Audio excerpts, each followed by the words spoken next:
রিয়া, এটা এটা কিন্তু কথা ছিল না। তুমি বাইরে গিয়ে একটু দাঁড়াও, আমি আসছি। থ্যাঙ্কস শার্টটা পরে আসার জন্য।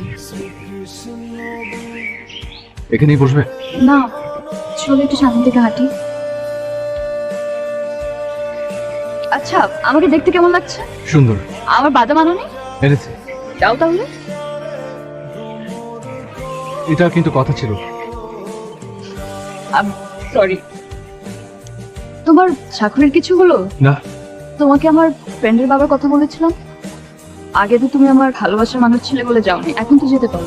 আচ্ছা, আজ এসব কথা থাক। আচ্ছা ঠিক আছে, চলো ওই দিক থেকে গিয়ে বসো।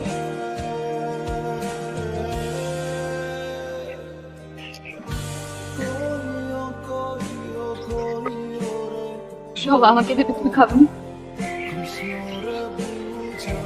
না। চলো তো একটু গাড়ি থেকে গিয়ে বসো।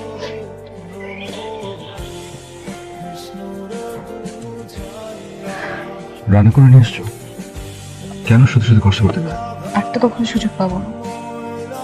শুনেছি যার সাথে বিয়ে হচ্ছে রাতে নাকি গাড়ির দরজা খোলার জন্য আলাদা লোক আছে। আমাকে কখনো রান্নাঘরের আশেপাশে যেতে দেবে না। কিন্তু আমি তো এটা চাইনি, আমি তো রান্না শিখেছিলাম তোমার জন্য। সব কথা না বলি। ঠিক আছে, খাওয়া শুরু করো। আমার খেতে ভালো লাগছে না। আমি খাইয়ে দিই।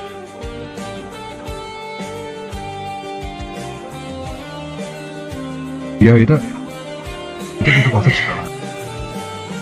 তুমি বাইরে গিয়ে একটু দাঁড়াও, আমি আসছি।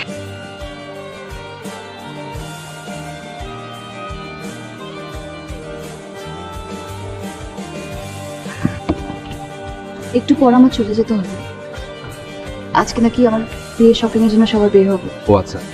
শোনো, তোমার জন্য কিছু জিনিস এনেছি। আগে দিলে তো নিতে না, জোর করলে ঠিকই নিতে, কিন্তু ইউজ করতে না। আজ এরকম করো না, রিকোয়েস্ট। ঘড়ি যদি ভালো লাগে সবসময় হাতে রাখবে। এটার মধ্যে একটা পাওয়ার ব্যাংক আছে। সারাদিন তুমি বাইরে বাইরে থাকো, ফোনের চার্জ শেষ হয়ে যায়, তোমাকে ফোনে না পেলে তো তোমার ফ্যামিলি টেনশন করবে।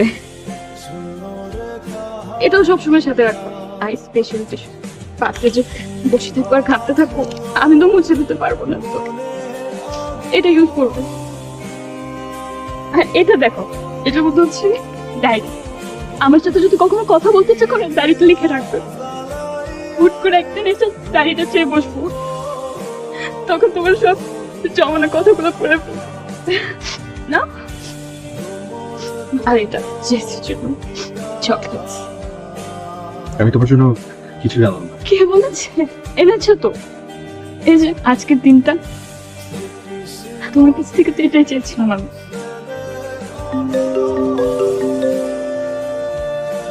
হ্যালো, হ্যাঁ এই তো জানেন। হ্যাঁ আসছি, আমাকে যেতে হবে। শোনো, নিজের যত্ন নিবা,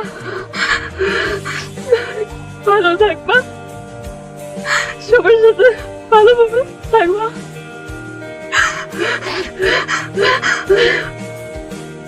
আমি আসি তাহলে।